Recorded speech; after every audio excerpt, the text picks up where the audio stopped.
Okay, hi there, and welcome to the latest in the series of Standing in the Rubble. Today, I am joined by Matt Barlow, who more latterly is leader of Light Church in Bradford, but you might recognise him as CEO of CAP for 14 years at this point. I think part of CAP for 21 years. So, welcome, Matt. Great to have you with us. Great to be with you, Adam. Nice to see a little bit of southwest blue sky behind you. It's a beautiful day in Somerset. Yeah, beautiful day in Somerset. Thank you so much for making the time. And obviously, you came into, you took the step out of CAP and into church leadership. Actually, not long before all this lockdown, right? What was the timing there, and how's that been for you? So it was this time last year that, my whole world was thoroughly and utterly shaken when the voice of God started to speak to me about moving on from CAP, something that I was genuinely actually quite scared about doing. And if you told me I was going to have to, it was just a bit of, I really don't want to leave not only the cause behind, but the people behind that I was working with. And absolutely, I cannot tell you how much I loved my job. And but God called me into local church ministry, and so obviously a reasonable transition period out. I started kind of leading the church. So just so people know a bit of context, I am myself, my wife, along with our friends John and Lizzie Kirkby, we actually founded the church nearly 12 years ago, and but I'd been out of leadership for a little bit of time whilst I took on international leadership of CAP as well. So I stepped into it in January, fully left CAP end of January, early February, and then had about 6-7 weeks of normal church leadership before COVID hit smack. Wow, quite dramatic then. I mean, you weren't new to the church, but still, that's a big shift, and then straight into. So then, obviously, stepping out of CAP was this huge step of faith. God speaks, and you're like, okay. And then you take this huge step of faith into a church, and 6 weeks later you find yourself in lockdown. Like, is that step of faith help you at that point, or is that step of faith come into question at that point? What happens to that step of faith? What happens in your heart, in your spirit at that point? Yeah, well, I mean, there's a massive mixture of emotions. Leaving CAP was huge, but I'll be honest, I'm quite glad I don't have to lead CAP through this, being really honest. Sorry, Paula, my successor in the new team there. But, really, this is a hard job for them to do, because the very essence of CAP ministry is face-to-face, it's incarnational. And so some serious challenges there. And then for me, I would actually say it was, I genuinely, even though of course we all have days where we're a bit like, I'm desperate to see people and get back to normal life of engaging face to face with people, I personally embrace the whole thing as a gift. I know you, Adam, you're a leader that likes change, and that if I turned up at the Light Church and basically stood up and said, what we're going to do for the next few months is we're going to stop meeting together. In fact, we're going to stop pretty much everything we do normally, and we're going to take a bit of a break. We'll keep it going online and all that sort of stuff. And then we're going to kind of maybe form something new out of it.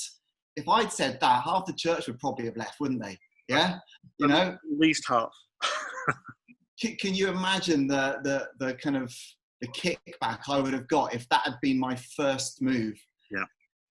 And the providence of what has happened, with this awful thing that's hit our nation, I'm sitting here and I've almost been given that as a gift. Yeah. As I think every church leader has, but almost like I didn't even have time to get stuck in any ruts. And so genuinely grateful that people have discovered that you can connect with God in your own living room, have discovered that you can pray online with one another. There's so much that we have learned through this. We started a lunchtime prayer thing 3.5 months ago, or 3 months ago, wherever we are. And it's still going every single day. Faithful people turning up to pray. We've never prayed as much. And so there's so much that's good coming out of it. And the other thing I was going to do was, I really felt God say, just take the next few months, and this was before COVID hit, take the next few months to really press into me, seek me for vision, take some time, take some space. And yeah, whilst it has been busy, I don't think it's been as busy as it would have been for me anyway. So yeah, absolutely, quite a blessing. So so as you've come into this, obviously on a personal level, God has given you this incredible opportunity to rethink, reimagine what's healthy, what's not healthy, what works, what do we but what, beyond just the Light Church, what do you feel God's up to at this time? Like, I think you'll be just as aware as I was, all these, various prophecies that were going around beforehand about maybe a new move of God, people contending for renewal or revival, and a sense that God was going to do something, but maybe it wasn't going to be something that we recognized. And then here we are in lockdown. What's your prophetic sense of what God is doing here, nationally, internationally? Sure. Well, one thing we'll comment on is, so in my 21 years at CAP, I traveled around the country and spoke at, I have no idea how many churches. I even had the privilege of, traveling out to Australia, New Zealand, Canada, America, spoke in some churches in different countries. And almost like my biggest takeaway from that opportunity is the absolute lack of creativity of how we do church is beyond shocking. It really is. It is so predictable. And when we started the Light Church 12 years ago, it was my heart and passion to do something different. And I would say that we haven't done anything that different. And partly, we were all leaving in our spare time and not really with the time and energy and focus to do it. And so it really is my hope that we can rediscover something. We have such a creative God. I mean, just look at those beautiful trees behind you. Yeah. And, the beauty of nature that I think we've appreciated in a fresh way over lockdown. And yet that, the greatest creativity we can come up with is writing some slightly different songs and maybe a slightly better presentation on the screen to go with our 30-minute talk. Right. And so that, I don't know if that's prophetic or if that's just me being critical, or, but that's what I observed. Yeah. And then probably the other thing, I mean, definitely for me personally, so interestingly, the very last sermon I preached before lockdown happened was the importance of church meeting in homes. And that was like my final message that I managed to bring. And then before you get bang, we were all in our own homes. And I do believe personally, and this is something that I'm chasing after as a church, is that I think as church, and I believe lockdown has helped us with this, is we need to reprioritize meeting in homes versus the large gathering. And I think this has proven it's possible. And I'm trusting there'll be a time as well when we can meet in homes and kind of raise that to a new place, that becomes the main place where disciples are made. Because actually, I think it probably already is the main place disciples are made. But because we haven't prioritized it, we prioritize Sundays, which can be so consumeristic, that actually that's probably why we have an awful lot of fans of Jesus, but not a lot of disciples of Jesus. So I do think there's something big there that I think we need to grasp hold of. Yeah. And the other thing, so similar to you, for not too long, but I've been tracking with some of the wildfire stuff only for the last 6 months or so. I know it's been kind of up quite a bit, listening to, be that through the Cultural Moment podcast or that's what some of those guys are chatting about. And I love it, and I think it's brilliant. But I think the prophetic voice that I would bring, and in fact, I shared this with Pete Hughes when I spoke at his church and launched his CAP Centre, and I'd share it with Pete Gregg and Tim Hughes and whoever else is involved there, is I want to know where the less educated, less polished are in the midst of this renewal. And I hope and trust that they are at the heart of their churches. But if this became a middle class renewal, which is basically mostly what we've had, which is a middle class church, then I believe that we will absolutely miss what God truly wants to do in our nation. Romans 1:14 in the New Living Translation, Paul writes this. He says, "For I have a great sense of obligation to the educated and uneducated alike." And I just totally believe that actually, whatever renewal happens, we as a church need to wake up to ensuring that this doesn't just become something that is run by those with degrees or that kind of background and that kind of privilege and upbringing. And so that's something that is really on my heart. I don't think there are any easy answers at all. I think it starts with ensuring that we are reaching people who are in need and from less privileged backgrounds. And but yeah, so I think almost like, what do I sense prophetically? And this isn't almost like me saying what I think is going to happen. This is more of the Old Testament prophet of saying, if we don't include the poor, then let's not really expect a true move of God. Yeah, I know that's a great challenge. And where have you, and you might not have ready answers for this, but where have you seen the innovation where churches have achieved that well? Of I was in some conversations during lockdown, but before the whole Black Lives Matter thing, with some different church leaders. I was on a 6-week course with some church leaders from North America, and we were talking about some of the racial divide that goes on, some of the challenges, this idea of who are the people with their backs against the wall, and that might be the Black community, it might be the LGBTQ community, it might be the poor, it might be the people who've grown up with a distinct disadvantage in life and whatever. And then how do we bridge that gap, and how do we make that through? But one of the things that landed with me was, and it was in the context of diversity, cultural diversity, and they were saying, there are churches who are racially diverse, in that you walk in and there's a number of different races in the room, but they're not culturally diverse. They're and I just wonder, listening to you there, whether there's some of the same. You're talking about a middle class church, a middle class revival. We're a middle class church in many ways, even though we do all this work with all different aspects of society. How do we become culturally diverse, rather than kind of going, oh, we have all these ministries to the poor, we have all this engagement with the poor, the marginalized, all the people with their backs against the wall, but they need to adapt to our modus operandi. They need to adapt to our way of doing things. They need to conform to, well, we're here at 10 and we sing these songs, and you need to be able to sit through a talk for half an hour, and you need to be able to, we still expect people, whether it's a racial thing or whether it's a cultural thing or whether it's whatever, we still expect people to adapt to our system. Where have you seen churches break out of that mold?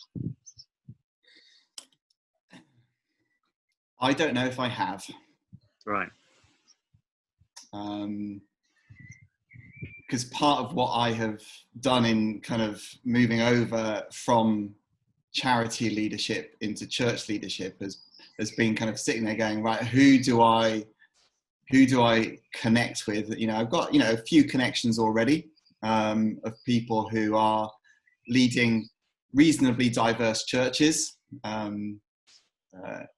You probably know Carl Beach, who leads a good church in Chesterfield. Another friend of mine, Steve Whittington, leads a church in Hull. And those are some people that, I know that they will have, people from less privileged backgrounds sat alongside their doctors and their accountants and all of that. I genuinely think it will take generations to change this stuff. And I think the movement that we've seen in the local church over the last 2 decades, which has been a movement of realizing it's not all about us and we're here to love and serve and bless our community, has been almost the first step that we've had to take. And that step hopefully has mean that we are now engaging with people who are from different backgrounds. And of course, there are always, there hopefully are always people in churches from a wide spectrum, but all the stats say predominantly middle class. And so that is almost the first step. And I believe we've done that step well. And I believe we've done it in a way that actually leads people to Jesus, as well as meeting practical and physical needs.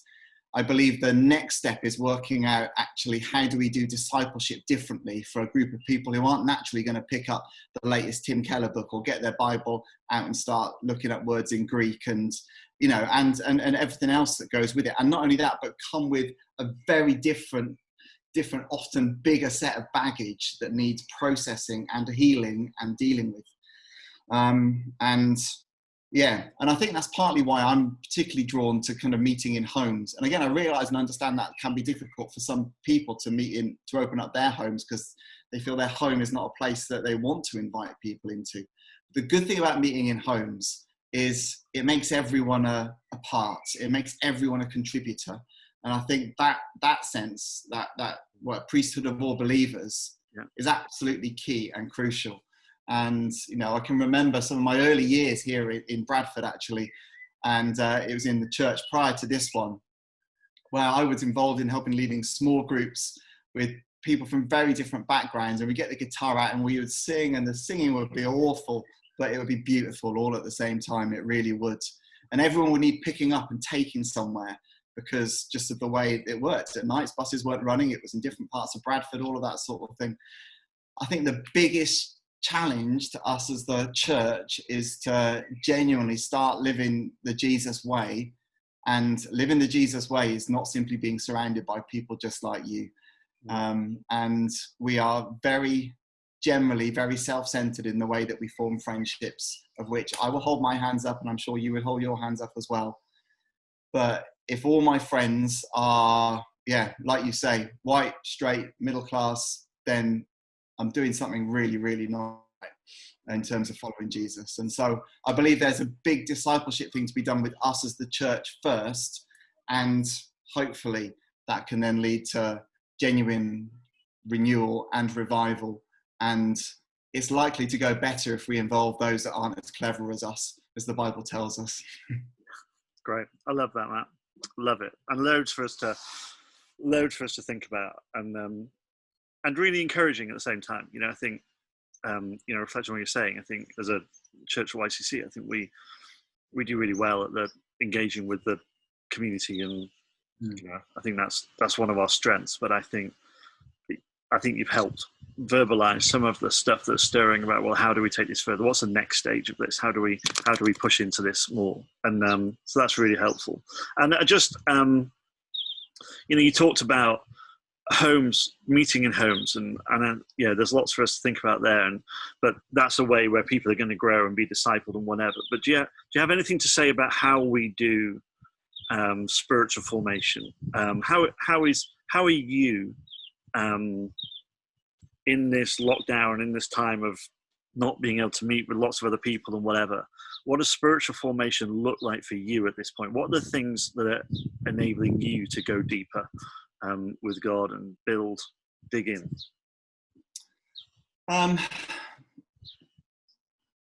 I'm fairly kind of typical kind of alpha leader, activist, get on with it.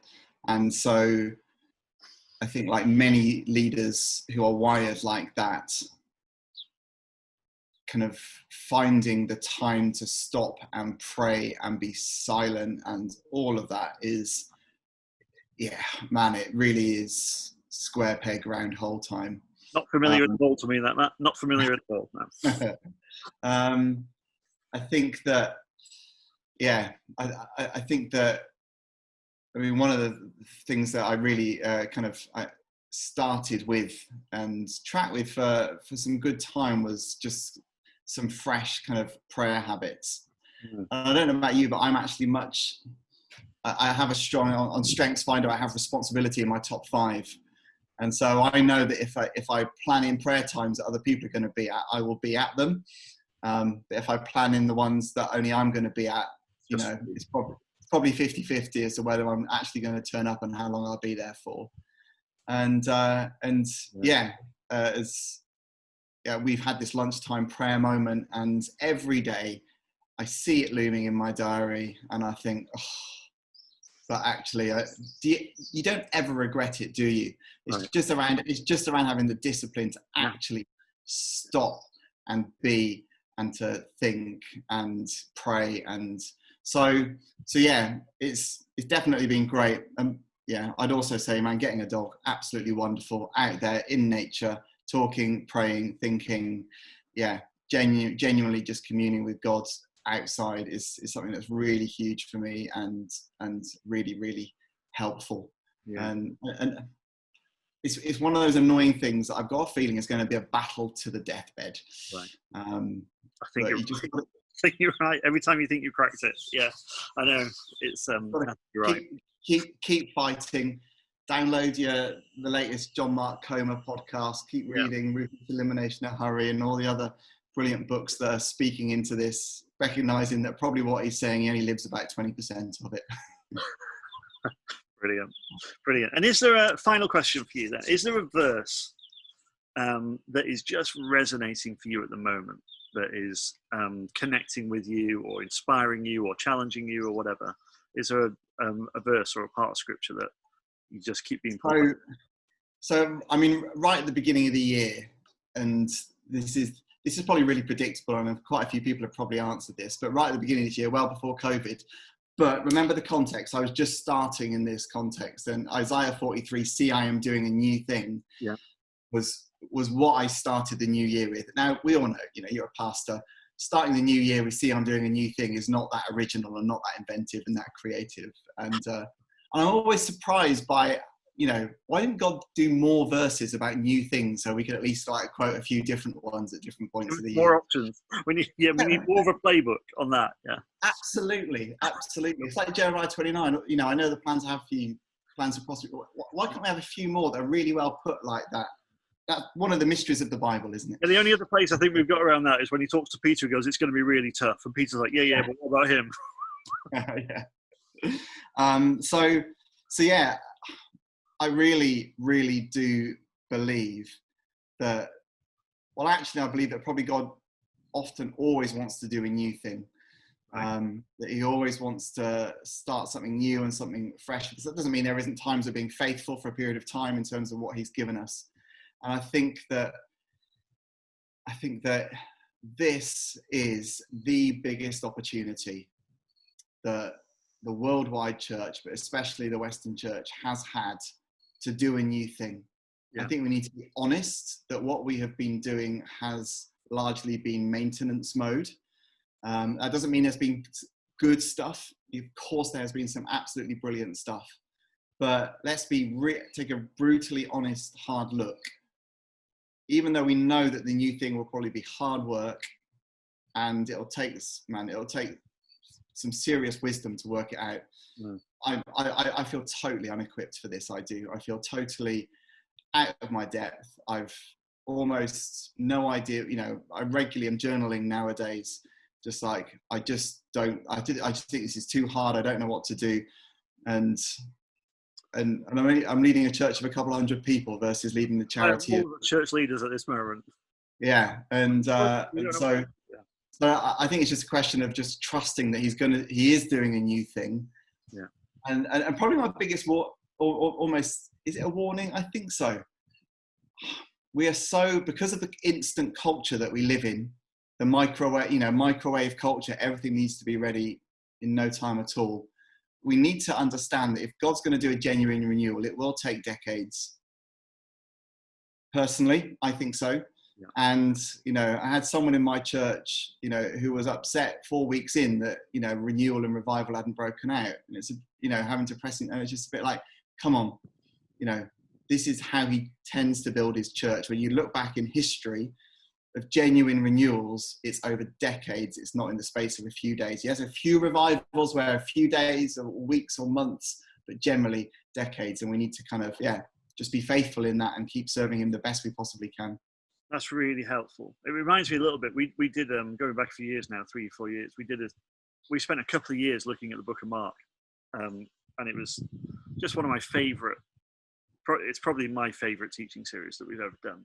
But one of the things that struck me is, firstly, Jesus was at this for 3 years, and the ebb and flow that is in the book of Mark of nearly but not quite, like, this is the moment, Jesus, and then no, it's not quite the moment, and then everyone's with him, and then everyone's against him, and then everyone's following him, and then a bunch of them desert him, and then like the ebb and flow and the ups and downs, and like whatever revival looks like, and surely Jesus, the incarnation of God, was the revival that we need to look at, followed by the Holy Spirit and all of that sort of stuff. But even the Holy Spirit, you know, that Pentecost moment, and yeah, we saw the spreading of the church across the world from that point, but it still came with disagreement, it came with frustrations, it came with failures, it came with persecution, it came with struggle, it came with despair and people hiding in rooms, and like it came with, you know, like it doesn't seem to me that revival is a linear exercise. It seems to me that revival is an ebb and flow. It's like, I guess, the tide coming in. There's the in and the out over a period of time. There's a time of perseverance and faithfulness is probably the things that are required more than anything at the moment by the church. Absolutely. And innovation. And innovation, of course, innovation. Yes. Yeah, and that's my innovation I can do. Perseverance, faithfulness, that's what we need to work. Yeah. But interesting. Yeah, thank you so much, Matt. Really appreciate your thoughts, your input, your wisdom, your friendship. Really appreciate you so much.